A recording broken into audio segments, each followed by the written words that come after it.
Bienvenue pour ce temps des matinales. Le chapitre 4 de l'évangile de Jean nous fait le récit de la rencontre de Jésus avec la femme samaritaine. Une femme qui semblait isolée, à contretemps, qui est venue puiser de l'eau à midi, c'est-à-dire tardivement, qui semble préoccupée par un quotidien difficile à assumer. Ce chapitre nous donne à entendre plein de richesses de l'Évangile. J'en cite quelques-unes. Jésus, don de Dieu et dispensateur d'eau vive, c'est-à-dire du Saint-Esprit. Jésus qui accueille une femme 5 fois divorcée et qui vit avec un homme qui n'est pas son mari. Jésus qui pourtant apprécie la sincérité de cette femme et qui va lui dire en quoi consiste la véritable adoration. Jésus qui se présente à cette femme comme le Messie et qui est découvert par le peuple de Samarie comme le sauveur du monde, rien de moins. Parmi ces riches enseignements, arrêtons-nous sur le verset 29 de ce chapitre 4.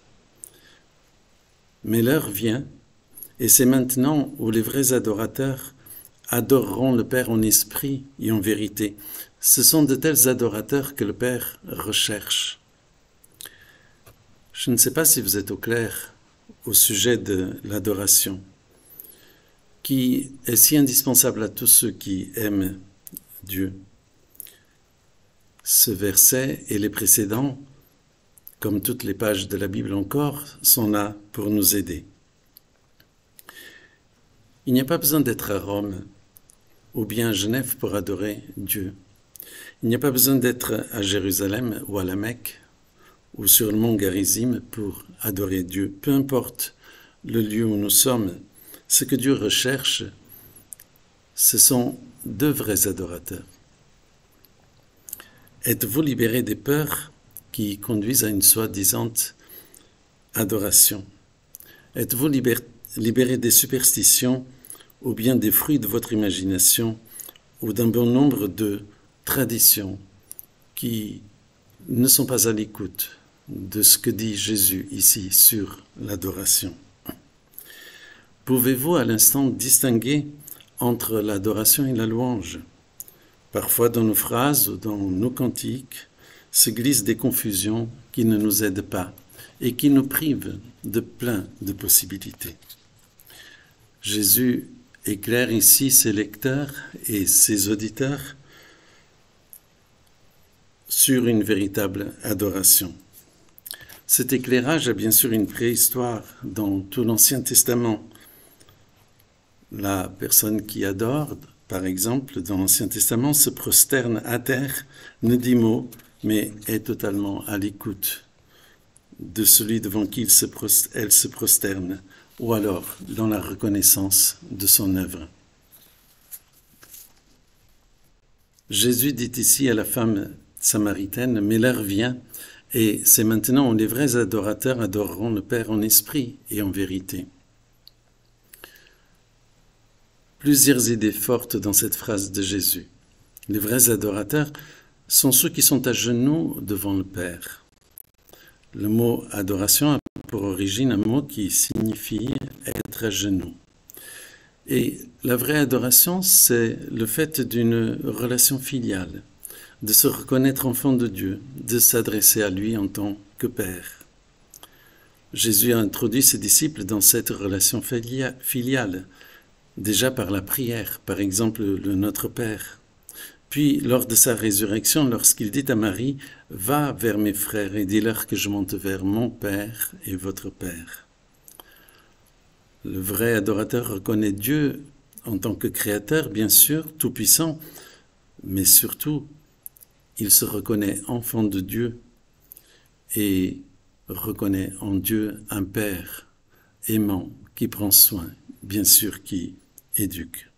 C'est une telle adoration que le Père recherche. L'adoration se fait en esprit et en vérité. Que signifie cela? C'est dans notre esprit, c'est-à-dire dans l'esprit de la personne que se fait l'adoration. Bien sûr, grâce à la présence du Saint-Esprit, don de Dieu, dans la personne au moyen de la foi et dans l'humilité de la foi. Notre esprit est ce qui réalise la relation filiale, la comprend, anime tout l'être et met en mouvement tout le corps, bien sûr, guidé par le Saint-Esprit. La nature même de Dieu nous sensibilise à cette vraie adoration. Dieu est amour, Dieu est esprit. Et cela implique que l'adoration se fasse en esprit et en vérité, c'est-à-dire réellement, sincèrement, à l'écoute de la parole de Dieu. L'esprit est souffle, puissance, il est élan, énergie, amour. Ici, le Saint-Esprit qui guide notre esprit est bien sûr une personne de la Trinité. La véritable adoration est possible en tout lieu, à l'extérieur ou à la maison, dans toutes les situations, au travail ou au repos, dans un supermarché ou bien en promenade, en voiture ou en vélo, en mouvement ou à l'arrêt. Ce qui compte, c'est que mon esprit, en tout, se soumette à l'esprit de Dieu, à la volonté de Dieu, et soit ouvert à une vie sainte, déterminée, d'écoute, de compréhension que nous appartenons à Dieu. Puissions-nous en ce jour, demain, à l'avenir, réaliser que nous pouvons adorer le Père en tout lieu, en toutes circonstances, dans la joie comme dans l'épreuve. Puissions-nous réaliser que l'adoration passe par l'écoute de la parole de Dieu, l'écoute du Père, et qu'elle se vit aussi en communauté chrétienne avec les autres enfants de Dieu. Ce matin, j'étais avec quelqu'un dans une zone commerciale, à la terrasse d'un café avec beaucoup de personnes qui passaient et nous avions décidé simplement de prier les yeux ouverts en nous concentrant sur la personne de Dieu et sur ce que nous avions à écouter de Dieu, discerner et bien sûr à parler. Après avoir vu Jésus, cette femme est partie vers la ville, vers ceux qu'elle évitait et a témoigné de celui qui lui a dit tout ce qu'elle avait fait. Puis elle a interrogé ses contemporains dans le respect de leur liberté. « Venez voir un homme qui m'a tout dit, qui m'a dit tout ce que j'ai fait. Ne serait-il pas le Christ ?» Celui qui a découvert Jésus, le Christ, Jésus, le Messie, son sauveur personnel, aura à cœur de partager l'émerveillement de se savoir enfant de Dieu, d'avoir rencontré le Messie, le roi de Dieu, en ce qu'il en est aussi le Fils. Allons humblement dans notre quotidien, que notre esprit soit à genoux devant le Père. C'est là notre attitude de repos, quoi que nous fassions, et dans tous nos mouvements.